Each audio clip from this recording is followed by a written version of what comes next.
teacher-student relationship ends when the student becomes better than the teacher. In life, everything evolves. It's literally a part of human nature. Teachers should be so phenomenal at his job that the student one day passes the teacher, but what happens when the student you helped build has to destroy everything you have built? Your dynasty, your legacy, your success. This is exactly what David Taylor is trying to do to his former teacher, Cael Sanderson. There's a rivalry brewing slowly but surely between Penn State, led by the great Cael Sanderson, and Oklahoma State, led by the once golden boy of Penn State, David Taylor. But how did we get here? And what does this mean for the wrestling scene moving forward? Let's go back to the beginning and rewind.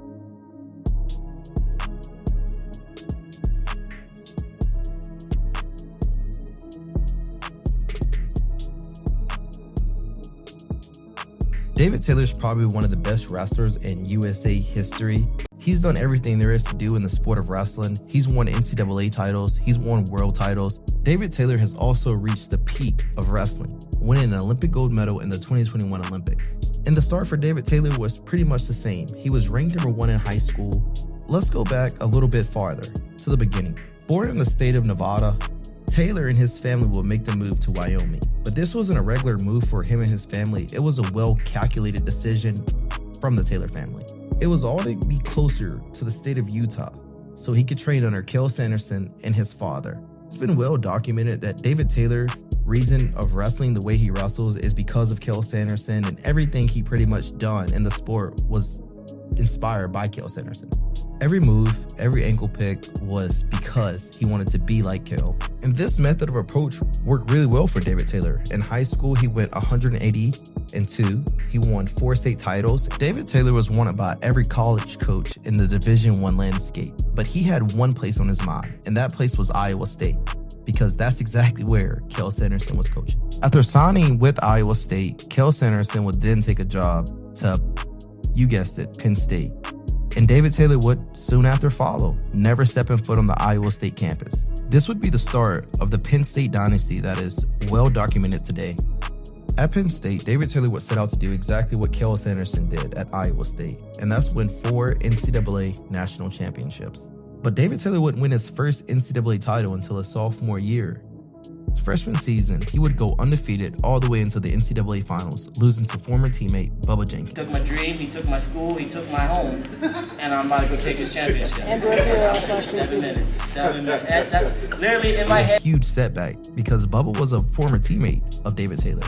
Bubba Jenkins was actually at Penn State before Cael Sanderson and David Taylor even arrived. But in a nutshell, Bubba Jenkins wasn't Cael Sanderson's guy. David Taylor was. And I don't know if I blame Cael Sanderson for this. He didn't recruit Jenkins. He didn't watch him grow up. So why would you put him over David Taylor? The decision to pick David Taylor over Bubba Jenkins would honestly come back to haunt both David Taylor and Cael Sanderson, because not only did Bubba Jenkins beat David Taylor, he would pin him in the first period. But this hiccup didn't stop David Taylor at all.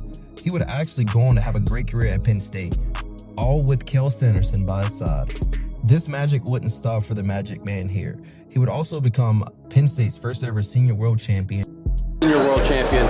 What did you first see in David Taylor when you recruited him? Well, I remember seeing David wrestle when he was just a little squirt, just a little kid at my dad's camps.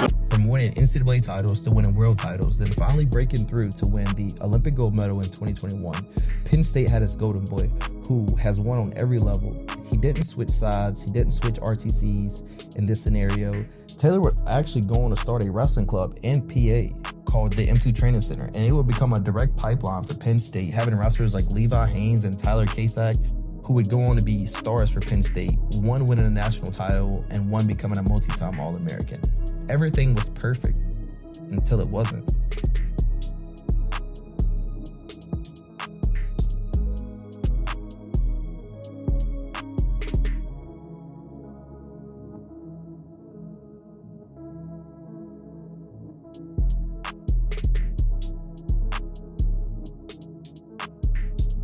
I think Cael Sanderson is personally the greatest college coach of all time for any sport. His dominance is something that's going to be talked about for generations. Since being at Penn State, he's coached the only 5-time national champion. He's coached world champions, Olympic champions, and This past year, Penn State broke the team record for scoring the most points at any national tournament.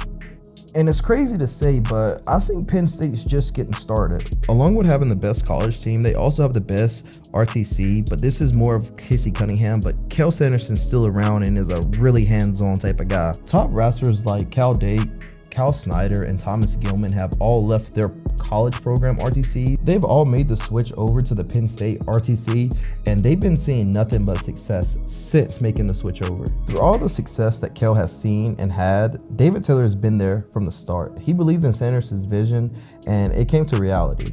Seeing someone like David Taylor, who followed you across the country from literally Nevada to Utah or Wyoming to Iowa State to Penn State, and you see the success that he's having, and not only that yourself, it has to be a special feeling for Cael Sanderson. In my video, The Domino Effect That Changed Wrestling History Forever, I give an in-depth breakdown of the differences that David Taylor had with Penn State wrestlers such as Aaron Brooks. However, in recent news, future UFC star Bo Nickel has went on air and also discussed the differences that he's had with David Taylor in the past. But this beef stems from David Taylor not having the same common courtesy as Bo Nickel having. So back in a couple world team spots a couple years ago, Bo Nickel made the move up to 92 kilograms so that David Taylor could wrestle at 86 kilograms. But Bo Nickel's best weight class was 86 kilograms, but he had common courtesy of them training in the same facility for him to be like, okay, I'll go up so we could both get on the team. Well, this didn't exactly happen. So David Taylor sat out because he had to have surgery, but he didn't let Bo Nickel know until he was already registered and wrestling at 92 kilograms. And I guess Bo Nickel was upset because he was like, man, if I knew that, you wasn't going to wrestle at 86 kilograms, I could have went down. But then I think David Taylor didn't want Bo Nickel to go down because he felt that Bo Nickel could medal at the Worlds and possibly sit out at Final X, and then David Taylor would have to run through the gauntlet. Seems that David Taylor was already having, I guess, little petty beefs with the new Penn State wave. Guys like Aaron Brooks, Carter Sirachi had a lot to say when he went to Oklahoma State, and I guess Bo Nickel.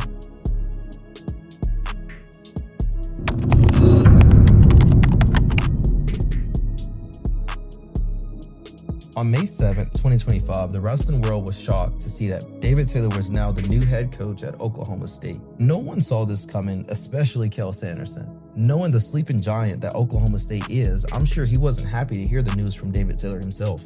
And I don't blame him. This is the first time someone's really left the Penn State staff who was a critical piece in their success. Most guys like Jason Off, Bo Nickel, just stick around the program and just help out. But David Taylor taking a head coaching job like this at Oklahoma State had to be a major blow to the program. Also, if there is a Penn State secret, there's really not one. David Taylor would know it because he was there from the start. Along with this, David Taylor would also take critical coaching pieces from the RTC and the coaching staff at Penn State. There's also a lot of rumors on the Penn State wrestling board that David Taylor tried to take Casey Cunningham.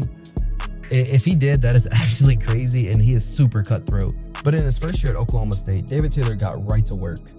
He would lead Oklahoma State to a third place finish at the NCAA tournament, a Big 12 championship, and be coach of the year. He would also have 6 wrestlers become an All-American and 2 win an NCAA national championship, with one of the national championship victories being a very big upset in the sport of wrestling. This was super impressive because legendary coach John Smith's last national champion was in 2021 with AJ Ferrari, so for David Taylor to get in there and turn the program around and also make the program a top 5 program in the process. Looking forward to the 2025-2026, the student versus the teacher rivalry is just getting started.